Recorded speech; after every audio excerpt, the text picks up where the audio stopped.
પ્રાકૃતિક ખેતી અપનાવી છોટાઉદેપુરના ધડા ગામના સુરેશભાઈ રાઠવા વર્ષે અંદાજે 1.50 લાખ મેળવે છે. પાકમાં થતી જીવાત માટે નિમાસ્ત્ર, બ્રહ્માસ્ત્ર અને અગ્નિશાસ્ત્ર ઉપયોગ કરતા સુરેશભાઈ રાઠવા પ્રકૃતિના ખોળે વસતા ગુજરાત અને મધ્યપ્રદેશની સરહદે આવેલા છોટાઉદેપુરના ધડા ગામ ચારે બાજુ જંગલ અને ડુંગરોથી ઘેરાયેલું છે. અહીંના ધરતીપુત્રો ડુંગર પર બાપદાદાના સમયની પરંપરાગત અને જંગલમાં મળતા કંદની ખેતી કરે છે.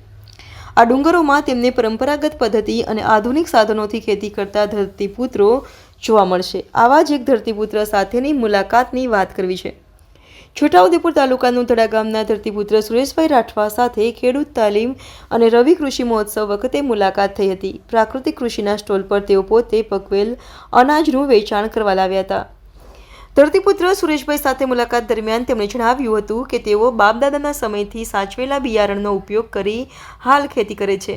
વર્ષોથી અમારા ઘર પૂરતું વાવવા માટે જૂના બિયારણ વાપરીએ છીએ. 3 વર્ષ પહેલાં અમો આત્મા પ્રોજેક્ટની તાલીમમાં ગયા હતા. ત્યાં દેશી ગાય આધારિત પ્રાકૃતિક કૃષિ વિશે માહિતી આપવામાં આવી હતી. સુરેશભાઈ આ વર્ષે લાલા અને સફેદ એમ 2 પ્રકારની ડાંગરનો પાક લીધો છે, જેમાં તેઓ પરંપરાગત બળદ ચલાવીને ડાંગરના પૂળામાંથી ડાંગર છૂટું પાડે છે.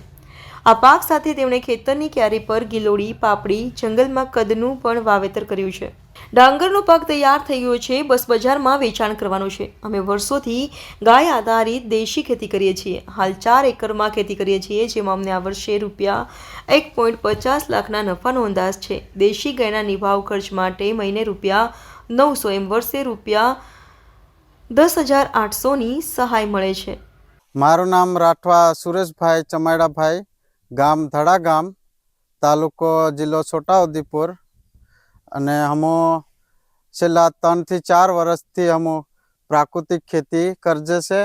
અને એમાં હમો ડાંગર, તુવર, મકાઈ, અડદ, દેશી ડાંગર તે હમો ખેતી કરજે છે. એમાં જીવામૃત, ધન જીવામૃત, નિમાસ્ત્રોનો એનો ઉપયોગ કરીને હમો ખેતી કરજે છે. પ્રાકૃતિક ખેતી હમો એની માહિતી અમને આત્મા પ્રોજેક્ટમાંથી મળી હતી. તો અમે તાલીમ લીધી, 15 દિવસ જેવી તાલીમ લીધી. પછી અમે ઘરે ખાવા પૂરતી ખેતી કરી, પછી વધારી થોડી. પછી અમે એમાં આવક આવે એવું લાગ્યું અમને, તે અમે બધી ખેતી કરવા લાગ્યા. હાલ તો 4 એકર જેવી કરીએ છીએ અમે. આ વર્ષે અમને મિનિમમ 1.5 લાખનો અંદાજ છે. અમને હજુ ખેતરમાં જ જથ્થો પડ્યો છે, હજુ નિકાલ કરવાનો બાકી છે. આપણે ગુજરાત 18 ડાંગર છેલ્લા 3-4 વર્ષથી ખેતી કરજે એની ડાંગરની. તો આ વર્ષે ખેતી આને વધારે ઉત્પાદન આપ્યું છે. પહેલાં અમે બીજા અમૃતથી અને માવજાત કરી, પછી અમે પાછું ઉછેર છોડનો વિકાસ સારો થયો એટલે પછી રોપ્યા બાદ પછી એનો જીવામૃત, ધનજીવામૃત બધું એમાં અમે ટાઈમે ડેલી પાવતા હતા. એટલે એમાંથી અમને ઉત્પાદન સારું મળે છે.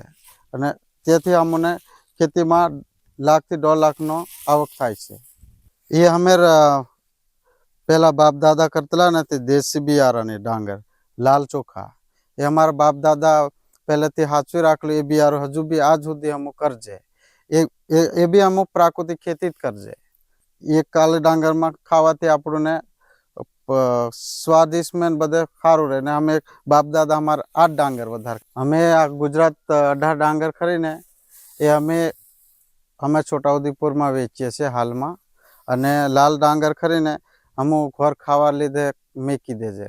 સાથે અમે બીજી શાકભાજીમાં બી ટામેટા છે, મરચાં છે, એ પણ અમે કરજે છે ઘર. અત્યારે મેં છે ને મારે ઘર 6 થી 7 દેશી ગાય હોય, એમાંથી ગૌમૂત્ર અને ગૌશાનમાંથી અમે જીવામૃત, ધન જીવામૃત, બીજામૃત, બ્રહ્માસ્ત્ર ઉપયોગ લઈ એનું બનાવીને અમે ખેતીમાં ઉપયોગ કરીએ છીએ.